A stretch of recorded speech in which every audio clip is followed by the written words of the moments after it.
Now, Glen Eyrie Castle was created as part of the foundation of what became the city of Colorado Springs, and its visionary, William Jackson Palmer, was a railroad tycoon who turned his fortune into the estate we can still visit today. And this place is right next to Garden of the Gods. I know you know that, Kate, but if you wanted to see this beautiful place, it has a story to tell. More than a century after Palmer's death, an archaeological site, his trash heap, was actually uncovered, leading to all kinds of new discoveries about the life in early Colorado Springs. Kate, she takes us there.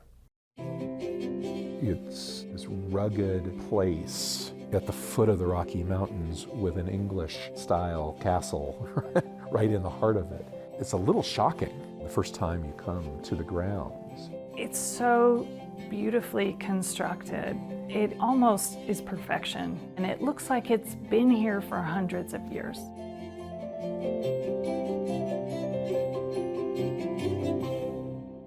I think the way that you come into Glen Eyrie on this winding road, up a canyon, and there at the back, this castle is situated, looking like it's always been here. The thing that makes Glen Eyrie Canyon so powerful is, it's part of the same geology as Garden of the Gods. The Garden of the Gods landscape consists of course, the large, famous red rock formations. There are different colors of sandstones and conglomerates and granite that were actually uplifted during the mountain building process of Pikes Peak. So as the mountain built, sandstones got tilted vertically.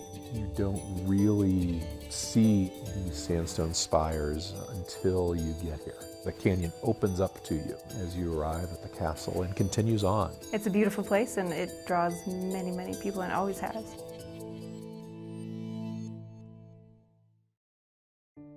One person enraptured by the views was General William Jackson Palmer, who came to the region on a railroad surveying trip in 1869. After marrying his wife Queen, they returned to the area and soon began construction on their dream home.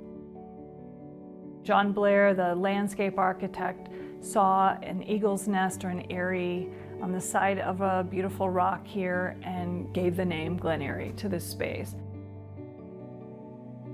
The carriage house at Glen Eyrie was built in 1871. It was the first building built on the property, and William and his new wife Queen lived in the upper stories while they were waiting for their main house to be built. The original Glen Eyrie was a Gothic-style house. It was built in the form of a Latin cross, and it had about 27 rooms. It was built on the banks of Camp Creek that flows from the mountains down the Glen Eyrie Valley. Years of expansions and renovations created the estate we know today. After Palmer's death, Glen Eyrie was eventually purchased by the Navigators, an international ministry, becoming a conference center. The region has long been affected by natural disasters, including fires and floods. While surveying a site for flood mitigation work, the City of Colorado Springs lead archaeologist Anna Cordova stumbled upon something left behind: the site of Palmer's trash dump. This is where one man's trash became a treasure for local historians. Context is everything in archaeology, and I started thinking of, what am I close to? Who was living in this area at the time? An archaeology dig of this nature is actually very rare. To find more about Palmer over 100 years after he's gone. It's once in a lifetime. You can't tell a lot about one particular family in a public dump because lots of families are putting their trash in those places. The really unique thing about this site is that everything that's out there we know came from this estate, which is apparently a really rare thing in archaeology. There, a number of artifacts that we actually recovered were about 65,000. We have looked at every one of those artifacts. We have recovered and identified probably at least 50 different types of ceramics. Buttons, forks, knives, cooking utensils, cups, stemware, liquor bottles, pipes, flower pots, lots of different animal bones, wooden furniture pieces. We just identified a tree cleat, which was really interesting. A cleat that you attach to the toe so you could climb the trees. There's also industrial items, so fire hose. We also have bottles that went into early fire extinguishers.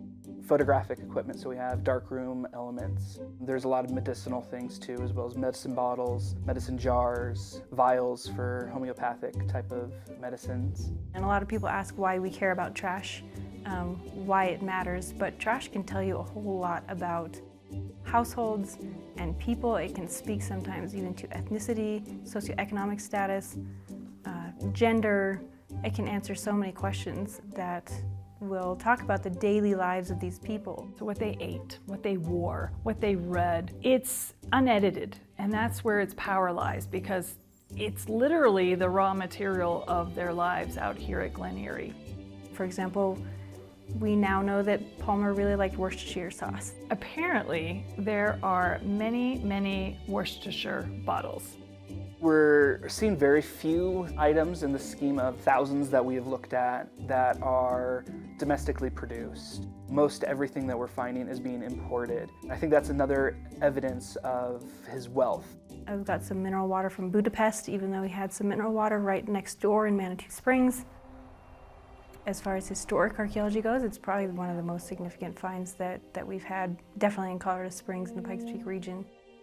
Archaeology is important in that it connects us to the past. I think that helps people to form connections with those places. And I think if you're connected to those places, you take care of them more as well. Having an English Tudor castle in the Colorado hillside helps remind us how people have continued to reshape Colorado over time in their own vision.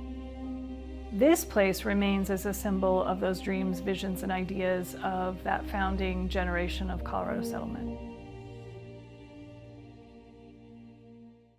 Intrigued like I am? You're in luck, because Kate created a half-hour episode from the RMPBS series, Colorado Experience. Now, this episode features an inside look at the building of the castle, all of its architectural features, and even its secret tunnels. Ooh, secret tunnels sound super fun.